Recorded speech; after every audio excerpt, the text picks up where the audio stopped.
Sustainable, affordable housing. Have you lost your mind, Madeline? The Langford name was built on luxury developments, not charity projects.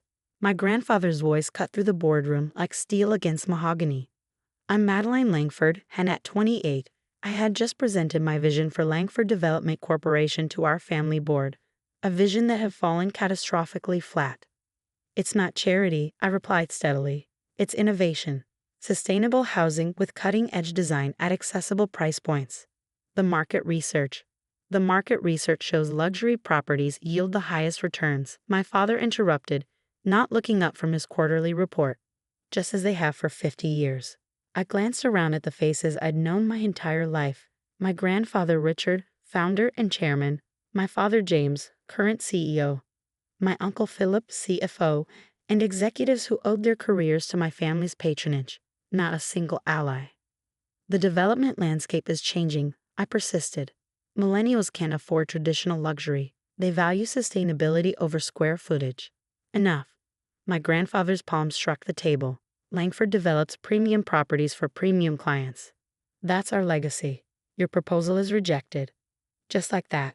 4 years at Cornell's architecture program, 2 at Harvard Business School, and 3 working through every department at Langford, all dismissed with a single word.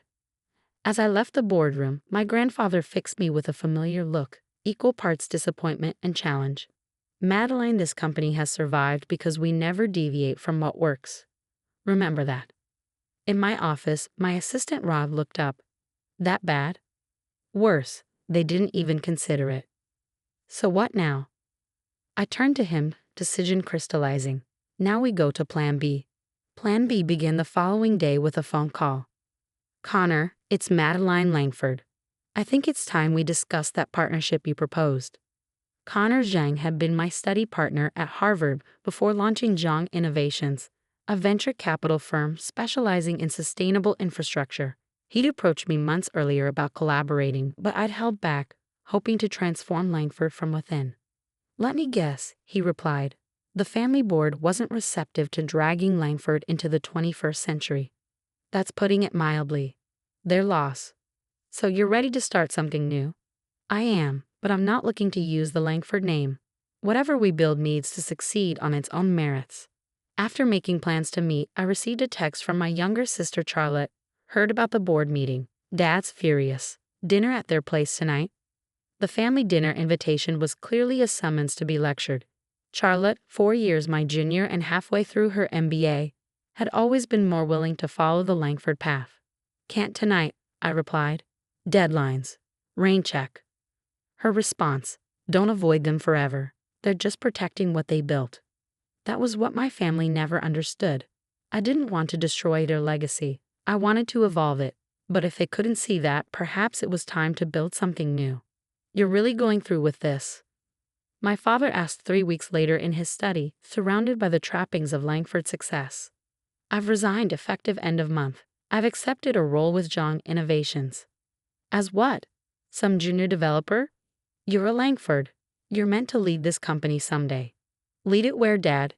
Into the same market we've served for 50 years? The world is changing. So change things from within, he argued. Be patient.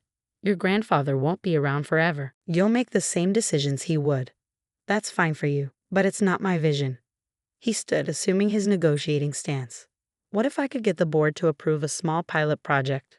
Something sustainable, but still upscale. A token project to keep me in line. That's not what I'm looking for. Then what are you looking for? To throw away your inheritance? Your place in this family? I'm looking to build something meaningful. Something that addresses real needs in the housing market. Your grandfather will see this as betrayal. I know. And you're prepared for the consequences. Once you walk away from Langford, there's no guaranteed path back. I understand. Later, my mother called. Your father told me. Are you sure about this, Maddie? I'm sure, Mom. Your grandfather built this company from nothing. He sees your ambition as rejection of his legacy. I know the story. He doesn't understand that you're more like him than anyone else in the family. That surprised me. What do you mean? Richard didn't follow his father's path either. He was supposed to take over the family law practice. Instead, he saw an opportunity no one else recognized. As we hung up, I realized my mother had given me unexpected perspective. Perhaps my departure wasn't rejecting my grandfather's legacy, but extending it in ways he couldn't yet see. 2 years passed in a blur of 18-hour workdays, pitch meetings, and construction sites. Connor and I had founded Nexus Development, combining his capital connections with my architectural expertise. Our focus: design-forward, sustainable housing that middle-income buyers could actually afford.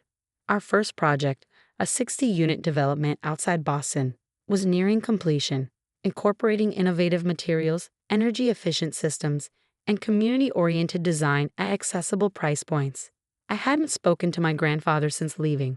My father maintained cordial but distant contact.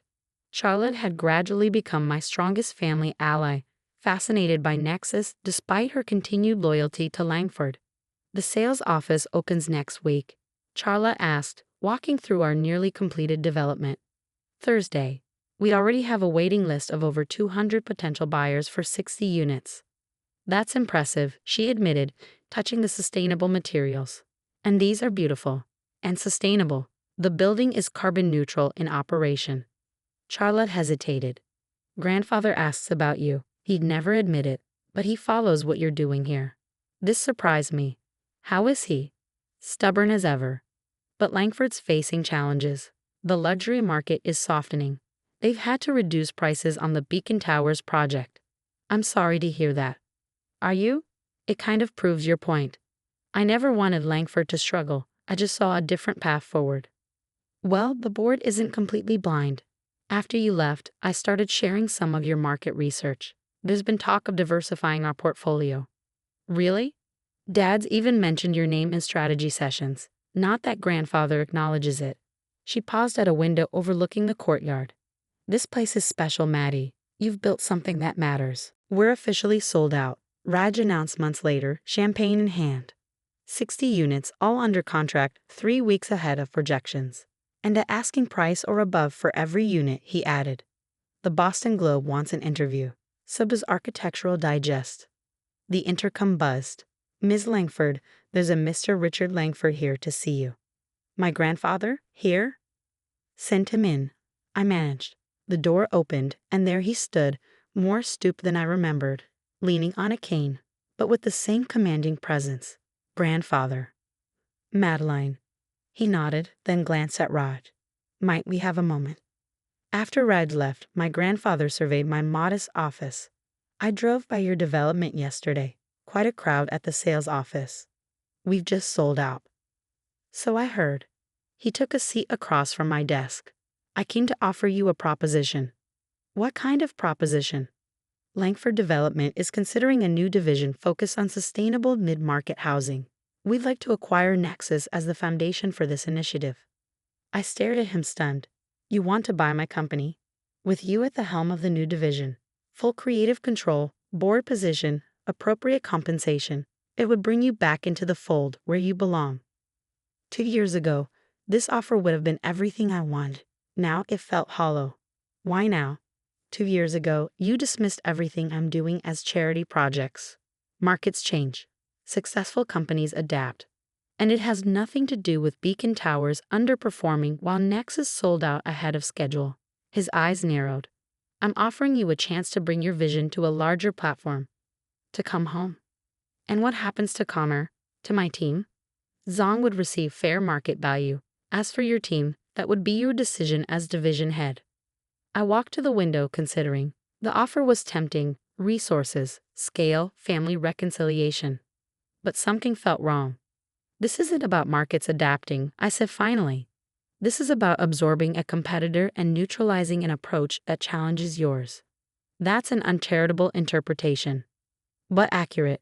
If I returned to Langford, how long before the sustainable division became another luxury brand with a few green features for marketing? "You've become cynical." "I've become clear-sighted. I appreciate the offer, but Nexus isn't for sale." He stood stiffly. "You're making a mistake. Langford Resources could expand your vision tenfold, or dilute it beyond recognition." He moved toward the door, then paused. "Your father thinks you'll reconsider. He still believes you'll come back eventually." "And what do you believe?" My grandfather studied me, and I saw something unexpected, not anger or disappointment, but grudging respect. "I believe you're more like me than I care to admit." Stubborn, convinced of your own vision, unwilling to compromise. I'll take that as a compliment. A ghost of a smile touched his lips. It wasn't entirely meant as one. He added, "Your development, it's good work, Madeline. Different from what I would build, but good work nonetheless." It was the closest to approval I ever received from him regarding my vision. 5 years after founding Nexus, I stood on the roof deck of our fourth completed project. What had once been an underutilized industrial area was now a vibrant community with sustainable housing, green spaces, and thriving local businesses. The mayor's office called again, Connor said. They want to feature Nexus in their Housing Innovation Showcase next month. Tell them we'd be honored. And the Cambridge proposal. Greenlit yesterday. Construction starts next quarter. Nexus had grown beyond my initial vision, with projects across New England. We'd proven that sustainable, thoughtfully designed housing could be both accessible and profitable, a model others were increasingly emulating, including, ironically, Langford Development. After my grandfather's failed acquisition attempt, Langford had launched their own sustainable luxury line, a half-step toward what I proposed. More significantly, our success had forced an industry conversation about responsibility and accessibility. Your father's here, Connor said, nodding toward the entrance. I invited him. He's never actually seen one of our completed projects. My father studied the solar array as I approached. Impressive setup. Your energy cost projections were accurate. Within 2%. Residents here pay about 40% less in utilities than comparable units. Since my grandfather's acquisition attempt, our relationship had gradually thawed. We still disagreed fundamentally about development philosophy, but mutual respect was growing. Thank you for coming. It means a lot to have you see this. Charlotte's been singing your praises for years. I thought it was time I saw for myself. He paused. Your grandfather would have appreciated the craftsmanship, even if the market positioning confounded him. The mention of my grandfather brought mixed emotions. He had passed away 6 months earlier, leaving Langford entirely to my father. How are things at Langford? Evolving, my father admitted. The sustainability division is now 20% of our portfolio, still luxury focused, but incorporating many of your principles. He hesitated. We're considering a mid-market project in Somerville, not unlike what you're doing, but with the Langford approach. Competition is healthy, keeps us all innovating. Indeed, he looked at me thoughtfully. The Langford board is restructuring following your grandfather's passing. I'm creating 2 new positions for external directors with expertise in emerging markets and sustainable development. I raised an eyebrow, understanding the implication. Are you offering me a board seat? I'm suggesting that Langford would benefit from your perspective, even as you continue building Nexus, a collaboration rather than an acquisition. It was a significant olive branch acknowledgement that my path, though different, had value for the family business. I'd need to think about it. There would be questions about conflicts of interest. Family businesses survive by adapting across generations, each bringing their own vision of the future. Later that evening, I reviewed my father's proposal. The board position would be advisory, allowing me to contribute to Langford's direction while maintaining independence with Nexus. It wasn't the future I had imagined, but it offered something unexpected, a chance to influence both paths forward. My phone buzzed with a text from Charlotte. Heard Dad offered you the board seat. Please say yes. Langford needs your voice. I smiled, looking at the framed photo of the first Nexus development on opening day, with residents receiving their keys in front of the building I had designed against all expectations. My grandfather had built Langford by recognizing an opportunity others couldn't see. I had built Nexus by doing the same. Different visions, different markets, but perhaps not such different impulses after all. Tomorrow, I would accept the board position with clear boundaries.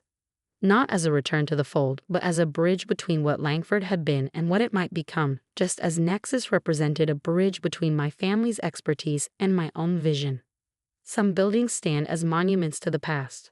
Others serve as foundations for what comes next.